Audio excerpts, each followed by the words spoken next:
We are going to do a very rough, unplanned market outlook video for you guys.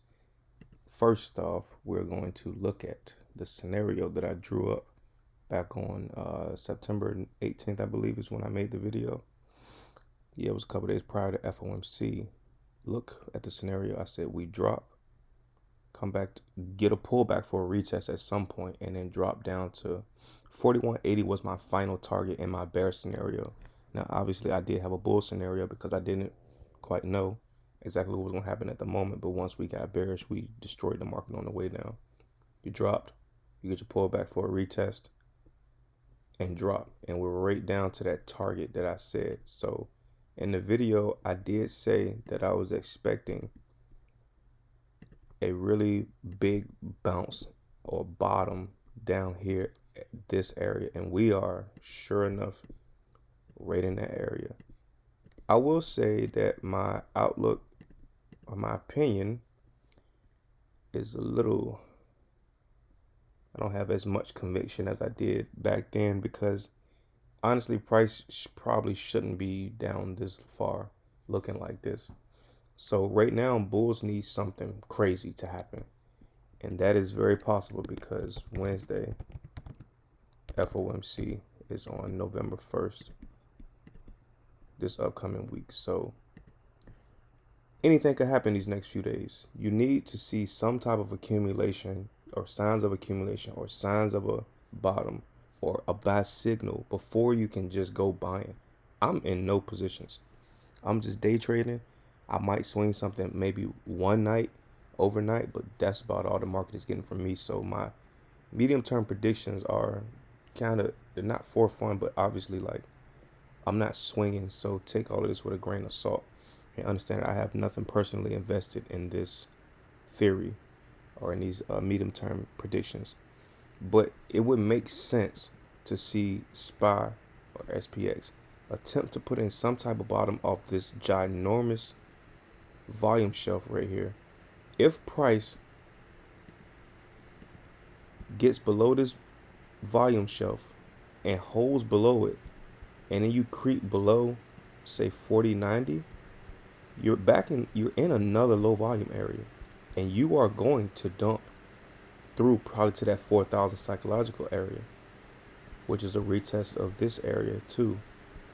You got some gaps that are unfilled down here as well. So it's a lot of like small little gaps open down there. Stuff gets really tricky at gap fills, because if that gap fills and if those gaps fill and we're just overextended to the downside, so we just fall, we don't get any of this, right? You don't get no type of corrective price action. We just fall straight into them. At some point or another, they're going to trap bears and then they're going to squeeze it. And you're bound to come through and test this area more than likely. As long as say 4060 holds and some of these gaps stay open, if these gaps remain open, you do not want to be bearish. I will say that. As far as a long-term, or I'll say, a medium-term outlook. Long-term, anything can happen. And I'll explain my long-term thesis in just a second. So watch out just for some type of craziness, because the market, I'm not going to say it shouldn't be falling like this, because I'll get into my long-term outlook in a second. But the bullish outlook is just that right there. The bearish outlook is QQQ. If we look at QQQ, the problem with this is we are obviously in the low volume area. We are in a ginormous low volume area. You can see the circle there representing it. This does not end until 323 price area. So if price is to remain below 352, which is where the low volume area begins, you are going to make your way down to the next high volume area, which is a retest of that ginormous base that the market formed back in late spring, early summer, which is right where SPY is at right now. So if QQQ comes down that far, SPY is going to fall another 200-300 points from where it's at right now. And 4090, 4060 will not hold, 4000 will not hold. The best SPY bulls might get at that point is some chop in the 4,000 area where SPY just goes sideways. But if QQQ is falling this aggressively, then SPY has to fall because tech stocks are such a major portion of the index right now. So tech is running the market, and if tech ain't gonna do well, then bulls are in a world of trouble. Now, I will say this.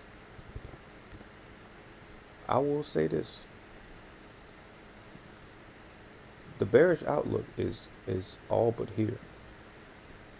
I don't care how uncorrelated the market has been. Let's say SPY and IWM. You compare the two. Look at the two over the past couple years. They look almost nothing alike. So if you look at SPY, I'll just take the drawings off so you can see it. You look at SPY versus IWM, they look nothing alike. Because IWM, it gave us a like 1 year base, and then it broke down. And then they gave us another base, and now it's breaking down again. This is very, very, very, very, very dangerous. So the only thing bulls can do right now is trap bears and then squeeze this back through. If this turns out to be a trap, which I have zero indication that there is a trap right here right now, but if for some reason it does turn out to be a trap, and we're always thinking this whenever obvious support levels are breaking, that it might be a trap coming, then bulls are going to make a nasty, vicious run back through 190, and they're going to take 200, and IWM will run to probably about 210, 212. In that scenario, you have to believe that SPY will have bottomed out, and it is going to push back to 460 and probably all-time highs. That kind of has to happen now within the coming days and coming weeks. Otherwise, IWM will continue to just bleed and bleed and bleed, because this has just been outrageously trash. Now, the other thing, what I wanted to get into talking about converging theories, is TLT. Well, let's call it bonds versus SPY. If you look at the comparison of these two, it's historical. There hasn't been this much divergence between the two in ever.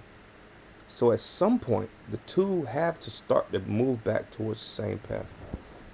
The last time I saw any type of big divergence like this that we're talking about is with XLE and the price of crude oil. It turned out that instead of XLE falling, XLE just kind of stayed in the range, maybe continued a little mini uptrend, and then crude oil ended up blasting off of, I think, summer lows. So right now, either TLT is gonna bottom out right here and just rip back through towards 100 or 110, or SPY is going to dump, and I mean dump, well below 400. Either or is very possible, and to be honest, it would make sense for me to believe the bearish theory, but now at this point in my trading career, I understand how much market manipulation there is, so I do not know anything could happen. They could just start. Who knows? I don't know. They could get people to believe that 8% mortgages and 8% or 5%, 6% interest rates is just normal and it's good, and that inflation 3-4% is okay. And then that's what SPY is going to do. It's going to bottom out right here at this major retest, and it's going to rip through higher. What I can tell you is if SPY fails 410, it's a wrap. So if 410 fails and you can't hold this retest, you're going to drip through here, and you're going to come back and probably attempt to reclaim it. And if that fails, then we're looking at 380, low 380s coming down here. So that's just the scenario right now. You're talking just what could happen. I will say right now, what you want to do is wait for a trap, wait for something to set up, and at any point, anything is possible, obviously, but sometimes some stuff just wouldn't even make sense. But the trend is down for sure. So right now, bulls absolutely must, and I mean must, come through and give us some type of indication of existence right here, right now. So all that bulls can hope for right now is that this holds and you squeeze back higher. And you get a pullback and then you squeeze higher. That is all that bulls can hope for right now. But obviously, if this fails, then you're going to trickle down through. That is my bull outlook and my bear outlook. I will make that red. I'll turn this green. That'll be the that'll be my thumbnail. And I will just again say that I have absolutely no bias right now. I can fundamentally understand why the market tanks and continues lower and flushes. Fundamentally, I can, or technically, I can see a scenario where this retest does fail. That's kind of my 20 to, I give a 20 to 30%. I'll say it like this: 20 to 30% chance for this bearish outlook to play out. And then I'll have to say a 70 to 80% chance for the bullish outlook right now. And obviously this is going to change week by week, because I give bulls the edge right now technically because I know how much manipulation goes on in this market, and I know that they don't want this market to fall. They prop these things up, and just technically speaking, just forget all of that stuff. Don't think about fundamentals. Don't think about manipulation or my beliefs of any of this. We're sitting at a ginormous high volume area. So at the very least, I think we get some type of bounce. Whether that continues for further uptrend, I have no idea. But if we do get a strong bounce off of here, then as long as we hold above this, then this scenario is going to play out. Actually, let me just take that part out. Let's just call it this, because I don't know if we'll get much continuation after that. I can't really put a number on that, because I would have to do another analysis. That'd be like a month or two away from now. But right now, this is what I give the market: a 20 to 30% chance of flushing to the downside, and a 70 to 80% chance of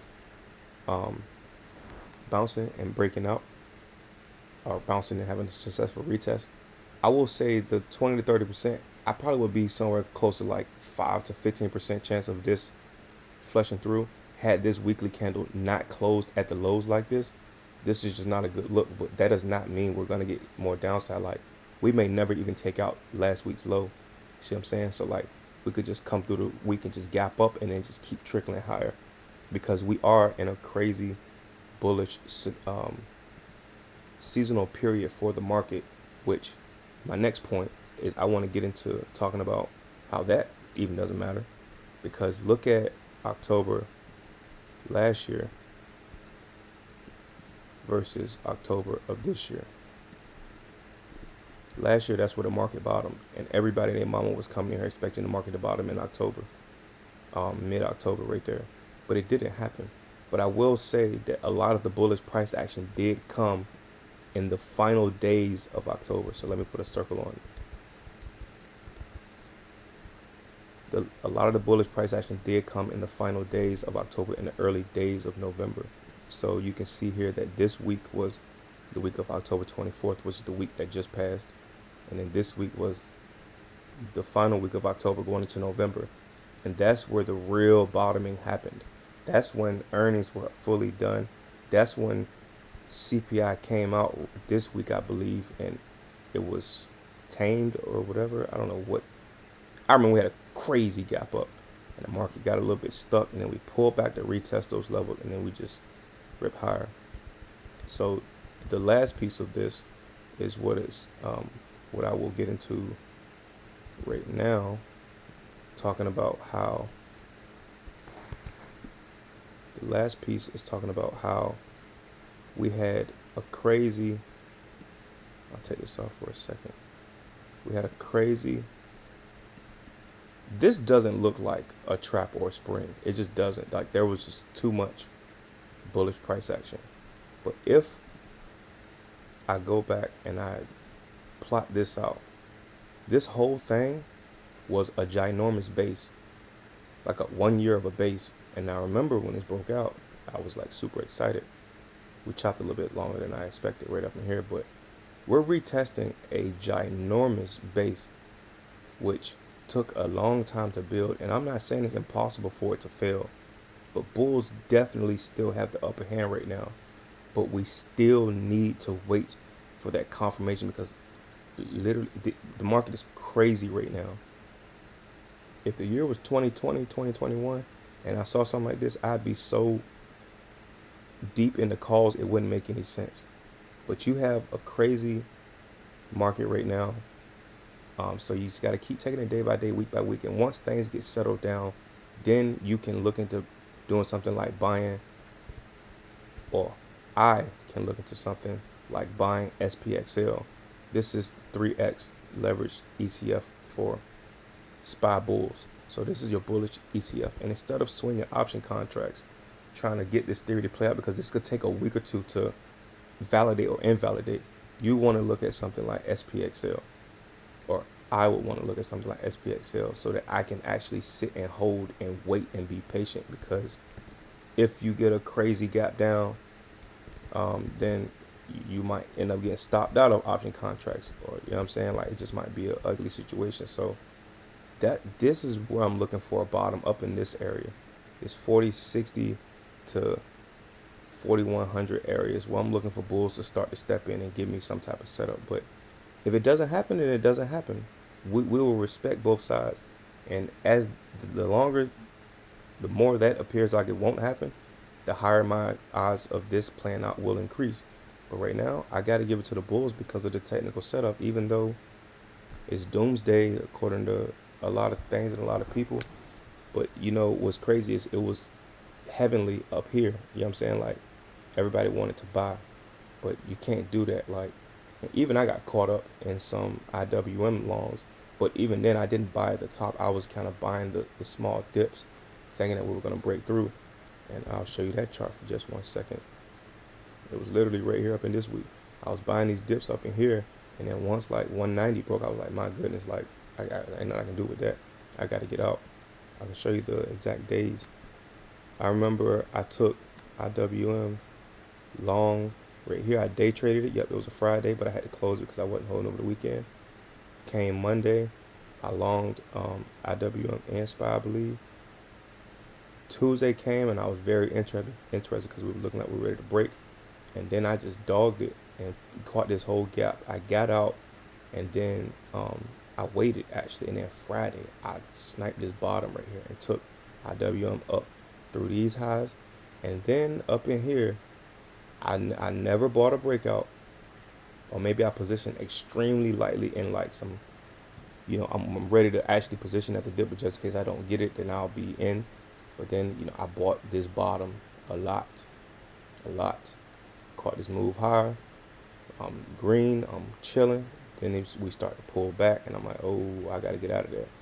So this is where I got out of my IWM longs right here. And I mean, it's been deadly ever since then. You see what I'm saying? Like, so you have to be prepared for things like this to happen, because this turned out to be a base setup that gave me a spring. See what I'm saying? So I would have put that red, and then I would have put a yellow circle right here, because this was a false breakout. Once that false breakout happened, I kind of got a signal here, and then it verified right there, and that's when the market got treacherous. And that's why I'm saying bulls have to do something like that down here at these levels like we just talked about. Like, they have to give us something at this support area, because IWM is looking deadly.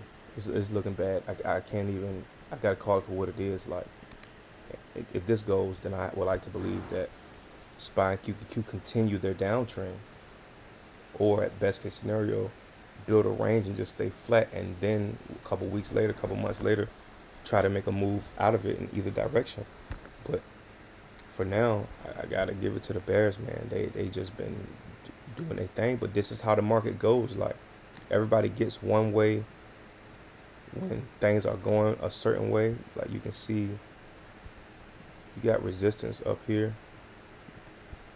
So like it should have came to absolutely no surprise that we did not, or that we did get this type of, well, I will say I knew it was possible we had a rejection, or that this stopped us from proceeding higher, and we built the base, and that is exactly what happened. But I did not have this in my scenario. At the very best, I had a pullback into this and then bounce higher. I probably did make a video calling for that, but that obviously didn't happen. You lost that pivot area. Once that pivot area was lost, it was a wrap. See what I'm saying? So now you put an X there and say that ain't working. So at that point now, I did, and once that failed, I did call for the low 160s. So we got the 172, we got the low ones, the 160s, and we've just, I ain't gonna, I mean, I guess once we got in the 160, it was the 170s. Then it was very obvious that we were coming down here.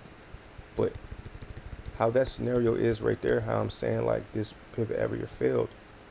If we look at SPX, and if this pivot area fails, it's a wrap. See what I'm saying? And if that pivot area fails, you're probably going to get your first indication from QQQ, because if QQQ cannot reclaim 352, it's going to get dogged and go down to at least the low 130s to fill that gap right here. And then from there, you got to be thinking 330 and then retest potentially. But again, I'd be looking at QQQ. Once you got down here, I'd be saying, okay, we in the high 320s area, like give me some kind of bounce, and then let's see how far the bounce can go. So we just identifying some critical areas to watch and telling you what to look for. The bullish scenario is more of a dream, if anything. Oh, I'm not gonna say a dream. For IWM, is a dream, definitely a dream for IWM, but for SPY is pretty possible. And then for QQQ, basically the bullish scenario is QQQ would need to hold the low volume area. It would need to find a point to just stop, and that could be right here at this retest, which is literally right in the gap. And I'll put a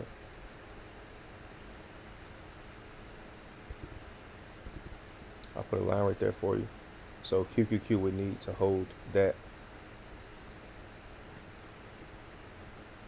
and leave a chunk of the low volume area open, because when you can't fill a low volume area, whether it's from the volume profile or just a traditional gap, then you leave room open for crazy bounce. And if you look at that right now, that would be a gap fill, like on the chart. And we know once gaps fill, that they can represent temporary or local bottoms or local tops. So that's the bullish scenario, and it is very possible it plays out.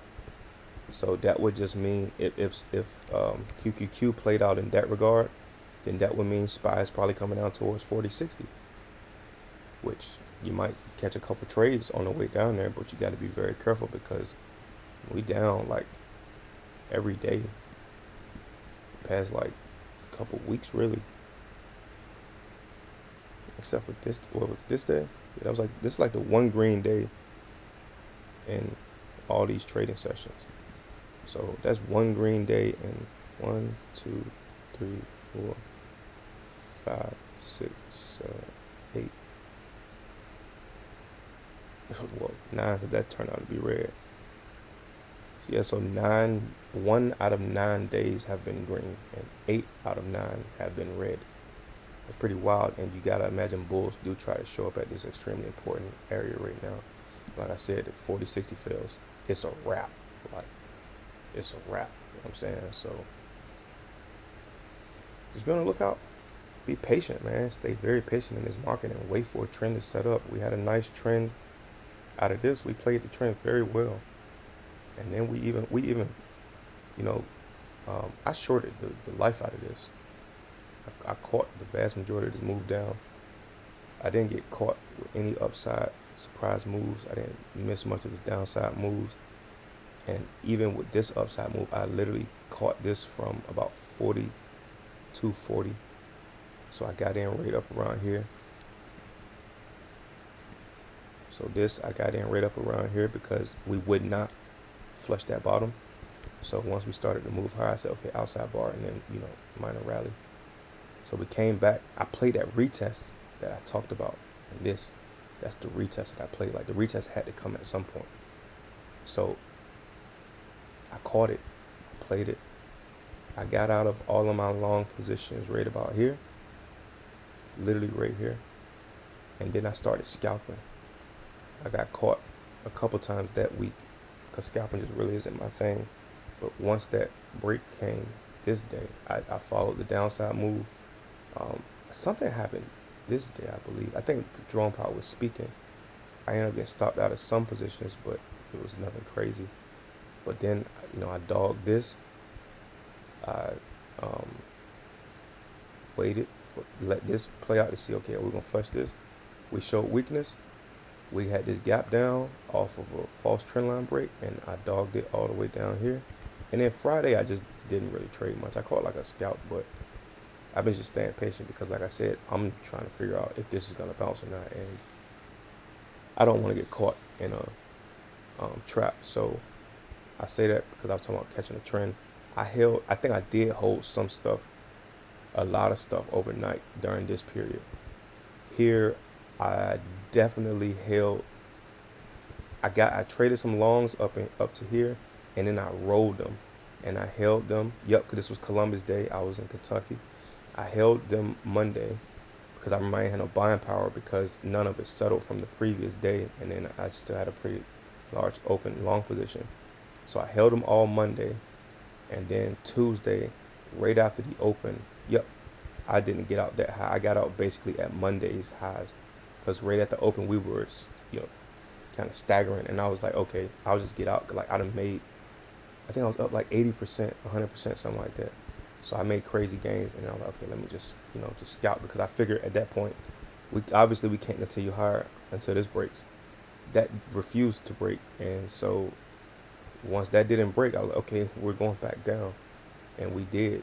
And I didn't hold much. I started to build positions to hold right here, but we were only at about 4,300. 4,300 wasn't breaking, and then we had like a spike up during the day. And so I was like, okay, I'll just get out and then revisit the situation tomorrow. So we closed at lows, and I was like, okay, that was just pointless. But I was pretty aggressive with my position, so I had to stop out. I didn't buy enough time to hold. And then the following day, I dogged it. And then, yep, Friday, I actually held my shorts over the weekend, and I sold them right at those lows. And then I said, you know what, I'm gonna just wait and chill. And so I waited, saw some corrective price action, and then on this day, we got what I wanted. Right here on Wednesday the 25th, I got in, caught the dump.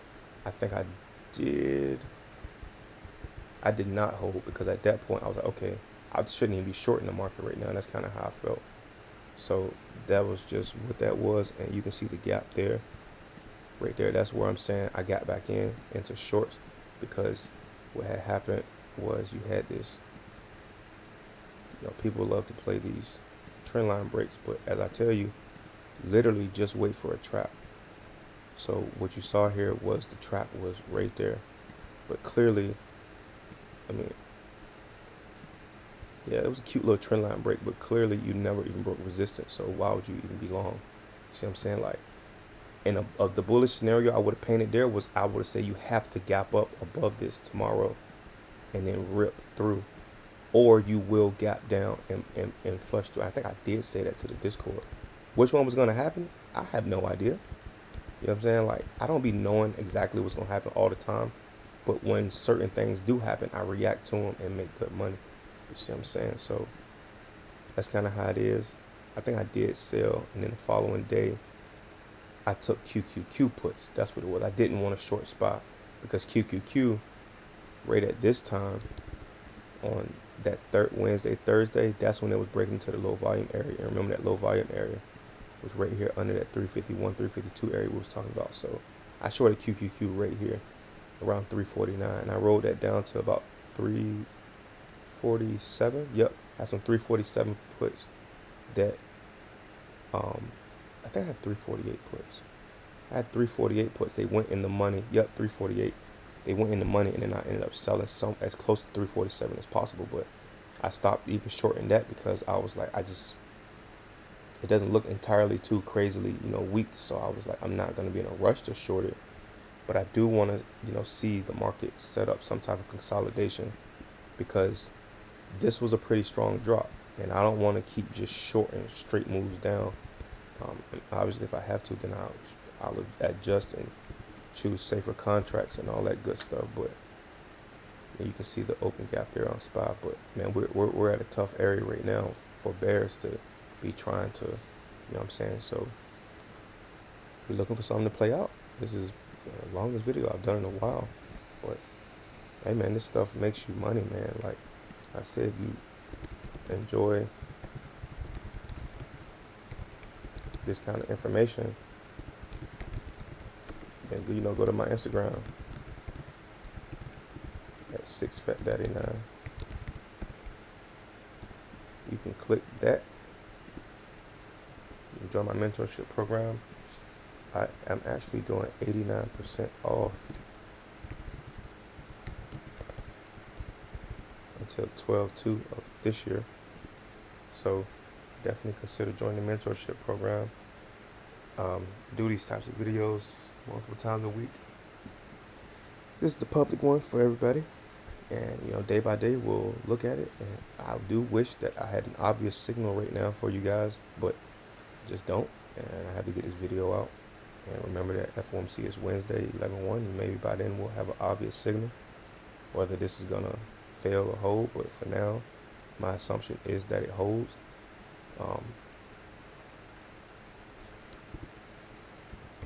The last thing I guess I can say is watch the VIX.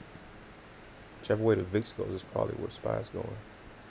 And if this can't get above 22, then it's gonna stay where it's at.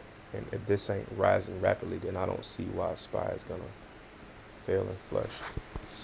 So you got a bit of a worrisome area right here for SPY bears, because if this can't be neutralized or taken out, the bulls or VIX bulls and SPY bears can't take that out, then you're just gonna do that and then eventually fall back down your next support point down here. So that's my whole scenario for SPY. I do believe that the VIX is probably topped out, and that also gives reasoning as to why I believe SPY is probably gonna bottom. Just because the VIX done been through its important time of the year, and it's sitting at resistance that it isn't quite reclaiming just yet. It made a nice run. So, it's time to, what I'm saying? So that's kind of why I give 70 to 80% to the bulls, and just knowing what I know about technical analysis and how the market moves, retests and pivots, and just this ginormous accumulation zone that we talked about here. All those things point towards a bullish setup playing out into the next month or two. And if it fails, I really don't care if it fails or not. I will gladly take the other side, as long as the setup looks like something within reason. But yeah, man, if you enjoy this type of content, make sure you like this video, subscribe to the YouTube channel, and join the mentorship program if you're up for it. I make videos that make people money. So it's like, it really don't get no better than that. Like, I'm not up here giving you life advice that's supposed to change your mindset to help you make $1 million in 45 years. I'm not, what I'm saying? Like, I'm trying to make people money tomorrow. You see what I'm saying? Like, that's why I feel like what the content I offer is extremely high quality content. So, yeah, definitely be sure to like the video, subscribe to the channel, stay tuned for more updates. So I'll catch you guys later.